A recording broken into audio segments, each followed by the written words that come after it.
జపం, ధ్యానం వంటి ఆధ్యాత్మిక ప్రక్రియలు ఏ ప్రదేశాల్లోని ఆచరిస్తే మనకి మంచి ఫలితం దక్కుతుంది?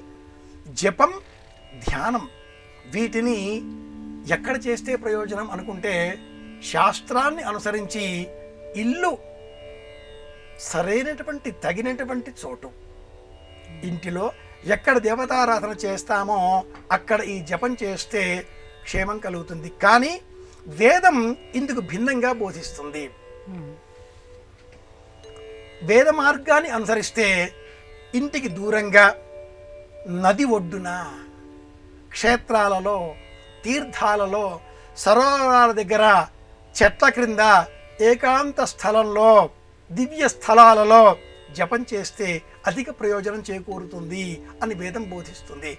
మాధుపస్థిర్యోపస్థం కృత్వా ప్రాంగాసీన సూర్యోదయం కంటే పూర్వం స్నానాదికాదులు పూర్తి చేసుకొని దర్భాసనం వేసుకొని సూర్యకాంతి సోకే విధంగా నిరుపహతి స్థలంబు వలె ఏకాంత స్థలాన్ని చూచుకొని ఎవరూ లేకుండా, ఏ ఇబ్బంది కలగకుండా ఉండేటటువంటి చోట జపారంభం చేసినట్లయితే, ధ్యానం చేసినట్లయితే 1000 రెట్లు మనకు చేకూరుతుంది, పుణ్యఫలం చేకూరుతుంది అంటుంది. అలాగే గ్రహణాలు సంభవించినప్పుడు దివ్య తీర్థక్షేత్రాలలో ఆలయాలు మూసి ఉన్నా కూడా ఆలయ ప్రాంగణంలో కూర్చుని ఉన్నప్పుడు ఆగ్నేయ భాగంలో దక్షిణం వైపు వీపు చేసి తూర్పు వైపుగా కూర్చుని చేసేటటువంటి జపతపాదుల వలన అధికమైనటువంటి పుణ్యఫలం మనం పెంచుకోవచ్చు అని కూడా శాస్త్ర విజ్ఞానం చెబుతుంది.